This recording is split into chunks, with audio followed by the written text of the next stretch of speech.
అభివృద్ధి చేసిన అవినీతి చేయలే, ఉద్యమ బిడ్డను తప్పు చేయ, పెట్టుబడులు తెచ్చి హైదరాబాదును అభివృద్ధి చేయడం తప్ప, ఫార్ములా ఈ రేస్లో అసలు అవినీతే లేదు, ఇదో లొట్టపీస్ కేసు, ఇదో లొట్టపీస్ కేసు.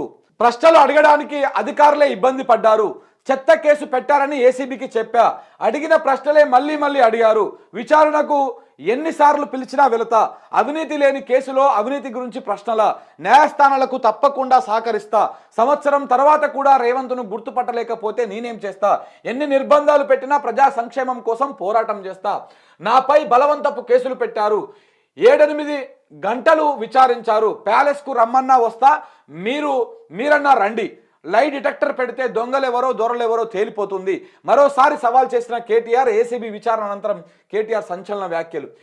ఇది జరిగినటువంటి వ్యవహారం. నిన్న కేటీఆర్ మీద ఏసీబీ విచారణ, కేటీఆర్ను ఏసీబీ యాంటీ కరప్షన్ బ్యూరో విచారణ చేసింది.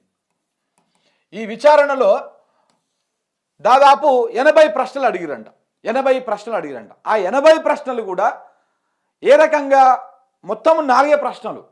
మీరు ఎందుకు క్యాబినెట్ అప్రూవల్ తీసుకోలేదు, ఆర్థిక శాఖ అప్రూవల్ ఎందుకు తీసుకోలేదు, హెచ్ఎండిఏ చైర్మన్ అనుమతి ఎందుకు తీసుకోలేదు, ఎట్లా మీరు ఇక్కడ ఈ అనుమతులు ఏవి లేకుండా విదేశీ కంపెనీలకు ఎలా 50 కోట్ల రూపాయలు పంపారు ఫార్ములా ఈ రేస్ కోసము, ఇలాంటి ప్రశ్నలే అడిగి అడిగి అడిగి అడిగి అడిగి అడిగి ఇక్కడిదక్కడ అక్కడిక్కడ వెనకది ముందు వెనకకి మొత్తం 80 రకాల ప్రశ్నలు ఇదే తరహా ప్రశ్నలు అడిగిరంట. లంచ్ ముందు అవే ప్రశ్నలు, లంచ్కు దాకా అంటే ఆయన 10 గంటలకు ఏసీబీ ఆఫీస్లోకి వెళ్ళిర్రు, 10 గంటల నుంచి 12, 1, 2 గంటల దాకా విచారించారు, 1 గంటల ప్రాంతంలో ఆయనకు లంచ్ బ్రేక్ ఇచ్చారు. ఆ లంచ్ బ్రేక్ దాకా 15 ప్రశ్నలు అడిగారు లంచ్ బ్రేక్ వరకు. ఆ 15 ప్రశ్నలు కూడా ఇవే 4 ప్రశ్నలకెళ్ళే ఇక్కడిదిక్కడ అక్కడిక్కడ వెనకది ముందు వెనకకు పెట్టి అడిగిరు. సో తర్వాత జరిగినటువంటి విచారణలో కూడా మొత్తము ఇవే 80 ప్రశ్నలు అడిగిరు. 80 ప్రశ్నలు కూడా ఈ 4 ప్రశ్నల నుంచే అన్నమాట. సో కాబట్టి దీని చుట్టుముట్టే తిప్పిరు మొత్తం వ్యవహారం అంతా కూడా, దీని చుట్టుముట్టే తిప్పిరు. కావాలంటే మిగతా పత్రికల్లో వచ్చినటువంటి వార్తలు కూడా ఒకసారి మీకు చూపిస్తా. ఇగో రేవంత్ తుచ్చమైన పనులు చేయలేదు, ఏసీబీ ప్రశ్నలకు పూర్తిగా సమాధానం ఇచ్చిన, సీఎం రాసిచ్చిన ప్రశ్నలే వాళ్ళు అడిగిర్రు, మళ్ళీ విచారణకు పిలిచినా వెళ్లేందుకు సిద్ధం, ముఖ్యమంత్రి పైశాచిక ఆనందం కోసం నన్ను ఎలాగైనా జైలుకు పంపే ప్రయత్నం చేస్తున్నాడు, రేవంత్ రెడ్డి నీ జూబ్లీహిల్స్ ప్యాలెస్లో చర్చ పెడదాం, లై డిటెక్టర్ టెస్ట్ చేసుకుందాం, అప్పుడు తేలుతుంది దొంగవు నువ్వో నేనో, బీఆర్ఎస్ వర్కింగ్ ప్రెసిడెంట్ కేటీఆర్. అలాగే ఆంధ్రజ్యోతి పత్రికలో కూడా ఒకసారి వచ్చినటువంటి వార్తను చూద్దాం. ప్రశ్నకు ప్రశ్నే సమాధానం అని చెప్పేసి ఈయన రాసింది. ఏసీబీ అధికారుల ప్రశ్నలకు కేటీఆర్ కౌంటర్లు, ఫార్ములా ఈ రేసు కేసులో 6.5 గంటల విచారణ, మాజీ మంత్రికి పలు కోణాల్లో 50కి పైగా ప్రశ్నలు, రేసింగ్ అనుభవం లేని కంపెనీకి కాంట్రాక్ట్ ఎలా ఇచ్చారు, టెండర్లు ఎందుకు పిలవలేదు, స్పాన్సరర్ తప్పుకుంటే చర్యలు తీసుకోలేదేం, క్యాబినెట్ అనుమతి లేకుండా నిర్ణయం ఎలా తీసుకున్నారు, కోడ్ ఉల్లంఘన, నిధులు ఎలా ఇస్తారు, ఏసీబీ కోడ్ ఉల్లంఘన ఉంటే ఏసీబీకి ఏం సంబంధం, కోడ్ ఉల్లంఘన ఉంటే ఏసీబీకి ఏం సంబంధం, ఈసీ కదా తీసుకోవాల్సిన చర్యలు. అసలు కోడ్ ఉల్లంఘన లేదు అందులో, ఎందుకు లేదో చెప్తాను. నిన్న మన డిబేట్లో మనం చర్చించినాం.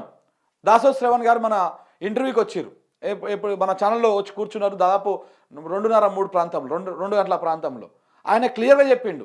ఏం చెప్పిండు, ఇది కొత్తది కాదు అగ్రిమెంటు, ఒక 3 సంవత్సరాల కోసం 3 రేసులను నిర్వహించడం కోసం చేసుకున్నటువంటి అగ్రిమెంట్ అది కొత్తగా అయితేనేమో ఇప్పుడు ఏదైనా ఎన్నికల సమయంలో కొత్త డిసిషన్కి ఎన్నికలకు కూడా అడ్డం వస్తుంది, కానీ పాతదాని అమలుకు ఎన్నికలకు కూడా అడ్డం రాదు. ఇప్పుడు పింఛన్ వేసేది ఉన్నది, ఆ పింఛను పెంపు అనేది ఆ ఎన్నికల కోడ్ వచ్చిన తర్వాత పెంపు అనేది అది కొత్త డిసిషన్ కాబట్టి దానికి ఎన్నికలకు కూడా అడ్డం వస్తుంది, ఎన్నికల నిబంధన ఒప్పుకోదు. కానీ ఎన్నికల కోడ్ ఉన్నా కానీ ప్రతి నెల ఎంత పింఛను పోతుందో అంతే పింఛను పోవడం అనేది ఎన్నికల కోడ్కు నిబంధనకు ఉల్లంఘన కాదు, అది వెళ్ళిపోతుంది, అది సాధారణంగా జరిగేటువంటి అంశం. అది అలాగనే 2022లోనే ఈ ట్రైపార్టీ అగ్రిమెంట్ జరిగింది. ఈ మధ్యలో ఉన్నటువంటి గ్రీన్కో కంపెనీకి, ప్రభుత్వానికి, ఈ ఫార్ములా ఈ రేస్ నిర్వహించేటువంటి సంస్థకి ట్రైపార్టీ అగ్రిమెంటు 2022లోనే జరిగింది. అది ఎన్ని రోజుల కోసం, ఎన్ని సంవత్సరాల, ఎన్ని రేసుల కోసం జరిగింది, 3 సెషన్స్ నిర్వహించడం కోసం అప్పుడే జరిగింది. ఇది మధ్యలో 2023లో చేసింది, 2023 డిసెంబర్లో చేసింది, కొత్త అగ్రిమెంట్ కాదు, పాత అగ్రిమెంట్ ప్రకారం రెన్యువల్ మాత్రమే.